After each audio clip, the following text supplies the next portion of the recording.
Ya. Ketika Cak Nun suatu saat ketika saya sedang bekerja di rumah sakit menelpon saya, "Dot mbak aku kili ono loh, Cak Nun di Cak Nun ada di Gedung Hartono waktu itu untuk urusan HP dan lain sebagainya." Ya, loh. Terus saya datangi ke Gedung Hartono itu. Saya mencari, "Cak Nun ada di mana?" "Aku ada di lantai 2 di counter HP itu." Saya muter sampai 3 kali. Baru yang ketiga itu saya ketemu, karena saya mendapati Cak Nun pada waktu itu dalam keadaan sangat kurus, berat badannya turun kira-kira mungkin 15-20 kilo, sehingga saya tidak mengenalnya. Ada Mbak Via di situ, kemudian saya lihat, kemudian oh ini mesti diupayakan secara medis dulu menurut saya. Nah, kemudian beliau juga sebelumnya itu ke salah seorang dokter ahli penyakit dalam, kemudian diperiksa fungsi dari hormon tiroidnya. Sampai 2 kali pemeriksaan pertama nggak mungkin jahit seperti ini, pasti sudah nggak bertahan. Diperiksa lagi, hasilnya juga sudah di luar itu. Nah, kemudian karena disambati seperti itu, saya sambat juga kepada teman dokter yang ahli radiologi. Singkat kata, Cak Nun kita periksa untuk tiroidnya, kelenjar gondoknya ini. Ketika sudah selesai diperiksa, teman saya si Bambang tadi bilang kepada saya, kalau melihat hasil ini, maka umurnya tidak akan lebih dari 3 bulan.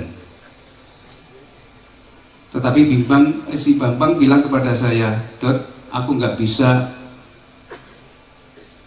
bilang langsung ke Cak Nun. Yos, untuk urusan bilang ke Cak Nun, kuwi urusanku Bang, itu urusanmu." Tapi ya saya juga nggak berani bilang gitu kan, masalah hidup 3 bulan lagi. Terus kemudian saya sambatnya kepada Pak D almarhum, Pak D Nuri. "Pak D, ini ada fenomena seperti ini."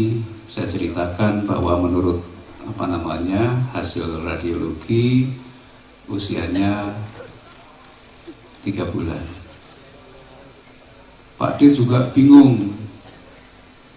Kemudian Pak D yang selalu menyertai Cak Nun itu pengen menganalisis, karena di saat yang hampir bersamaan tinjanya Cak Nun itu pengen dianalisa karena warnanya hitam dan lain sebagainya. Akhirnya dia pengen menganalisis feses dari Cak Nun itu, dan sampel dari feses itu dimasukkan ke dalam tabung film Fuji film, bekas wadahnya film itu yang kotak bulatan botol segini.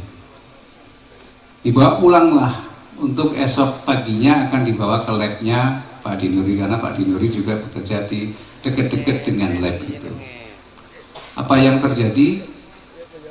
Tengah malam si tabung itu meledak, kemudian isinya berhamburan kemana-mana.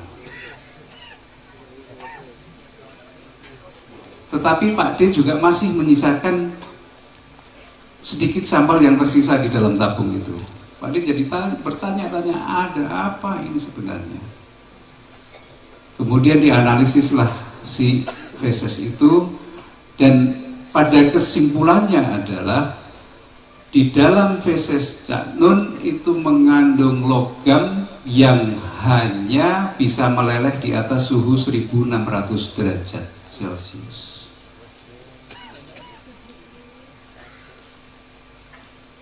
Mungkin uranium, mungkin alloy, mungkin apapun, pokoknya itu adalah suatu logam yang hanya bisa meleleh bisa cair pada suhu di atas 1600 derajat. ini pasti bukan medis. Dan saya bilang bahwa tidak semua dokter benar, tidak semua dokter baik, tidak semua dokter bisa menyembuhkan. Dan tidak semua dukun itu salah, tidak semua dukun itu jelek, tidak semua dukun itu sesat. Itu pelajaran yang baik bagi saya sendiri, dan nanti juga channel akan mungkin kalau berkenan akan menceritakan bagaimana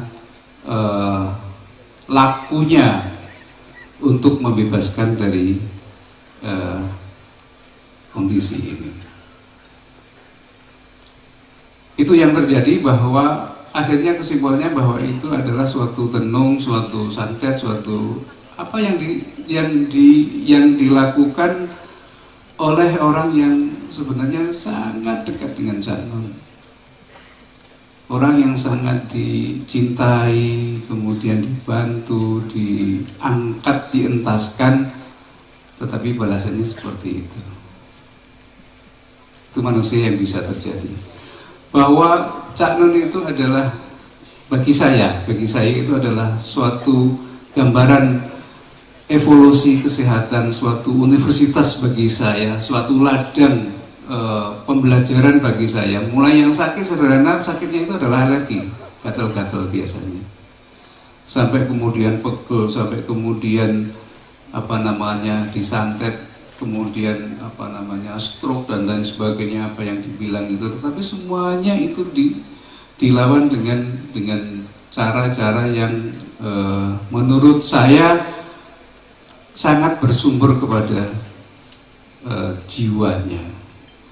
Kalau Cak Nun bilang, sambat dok, awakku pegel, aku gatal-gatal, saya datang ke sana dengan berbagai jenis obat, dan kemudian saya katakan, Cak, ini obatnya diminum sekali, ini berapa kali, 1 tablet, atau berapa kali sehari, berapa tablet.